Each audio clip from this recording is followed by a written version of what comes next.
Hi, welcome to today's video. My name is Paul. So this week I got a chance to do a couple of charcoal landscape drawings. The first charcoal landscape drawings I've done for a few weeks. Both drawings, and this is what the video is, you'll see me doing both drawings. And at the end we'll see the two drawings side by side. But both drawings contain hills as the main focal point of the drawing. Now they aren't just hills, they're not big mountains, they're not famous mountains or anything. I guess in my little part of the world a lot of people would recognize them, would have heard of them.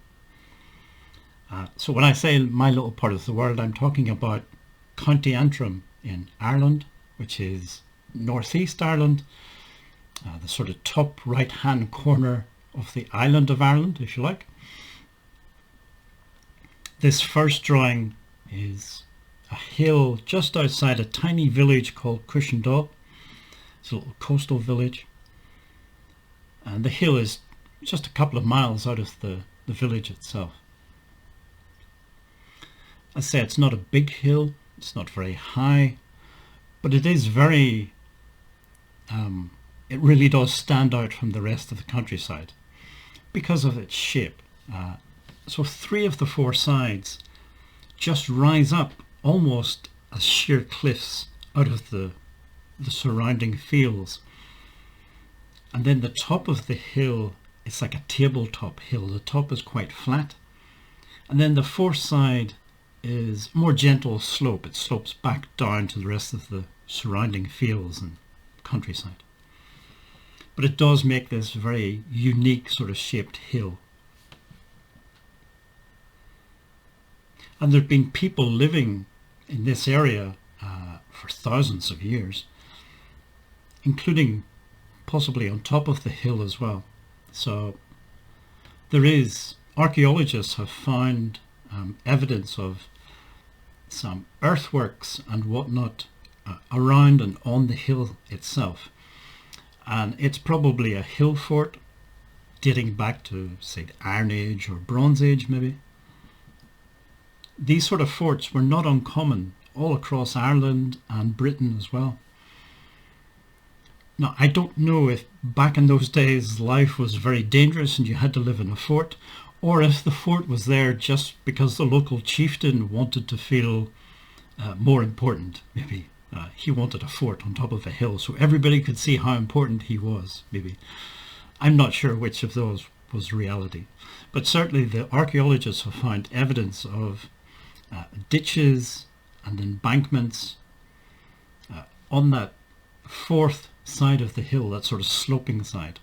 And when you think about it, if you're going to build a defensible fort in this area, that hill would be a very good place to do it, because you know what direction your enemy is going to be coming from. It has to be that fourth side, that sort of sloping, gentle sloping side. Unless there are a bunch of mountain goats and can go up near sheer cliffs. So I guess if you're going to build a fort, you need that ditch and embankment, maybe a palisade on top of the embankment, just on that fourth slope, just to create a more easily defendable position. This second hill, it's a bit different. So this hill is called Slemish. It's just an anglicized name.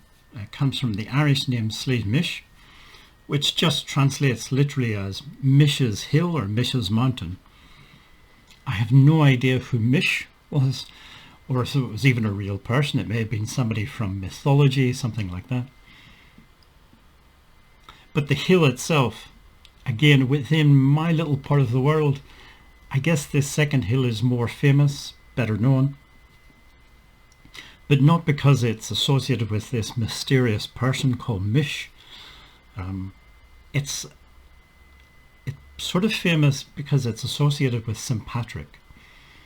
So back in the day, 1,500 years ago, I don't remember exactly when St. Patrick was around, I guess at least 1,500 years ago, it was not uncommon for Irish people to go across to Britain, kidnap some people and bring them back as slaves.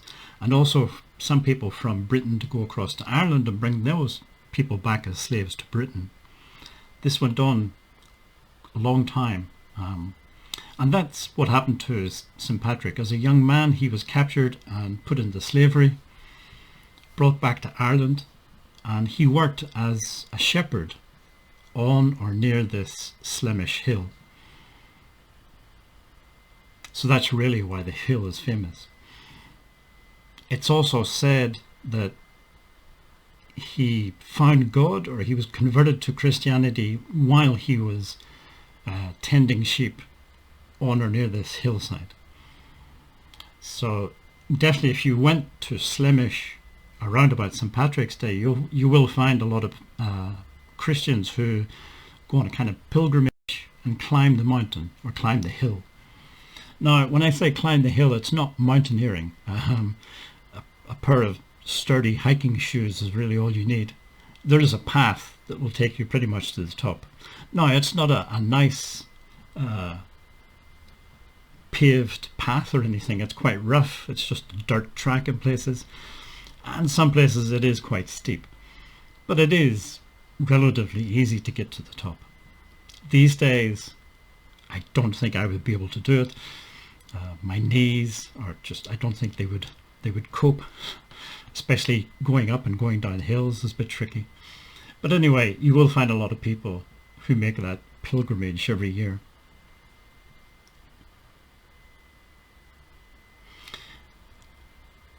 The hill itself, it has this, maybe the best way to describe it is, imagine a camel's hump.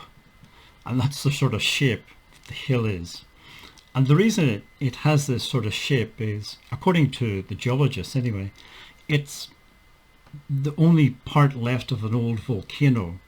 So if you imagine a volcano, in the center of the volcano you have all that molten lava, and as the volcano becomes extinct and the lava cools down, you get a kind of hardened plug forming within the cone of the volcano.